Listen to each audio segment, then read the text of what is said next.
I was reading an email from one of our missionaries in the Middle East, and I'm reminded of the high price that many pay. They pack up all that they have here in the States. They leave the familiar, they leave the, for the most part, comfortable, and they go to a place to learn a new language. They go to a place to meet a completely different culture, but yet it's still humanity. People are people, and people need Jesus. You know, here in America, many call it a luxury. We have the privilege of serving Christ pretty much without consequence. But you know, I don't know if that's a luxury or not. Because the church has not thrived well when there was ease and comfort.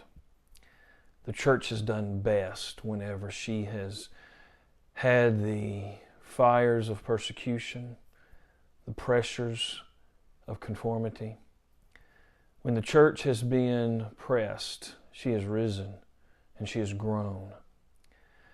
When the pressures are on, do you ignore the Scripture and go with the crowd? Are you prepared to take hard stands for truth and for Christ?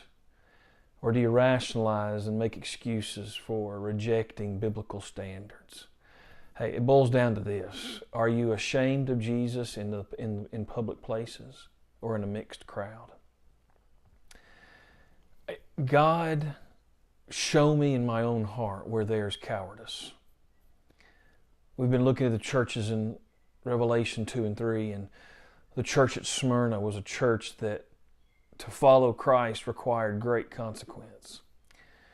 As God convinces you that there are areas of cowardice and fear that's handicapping your following and your serving, would you today ask God to help make this a day of transition and a pivot where you will now move in the direction of fearlessness and trusting Him. When the pressure is on, let's not conform to the crowd, but let us be transformed by the renewing of this mind, and let us follow Him with great diligence and great energy. We must and we can serve Him faithfully, regardless of the context.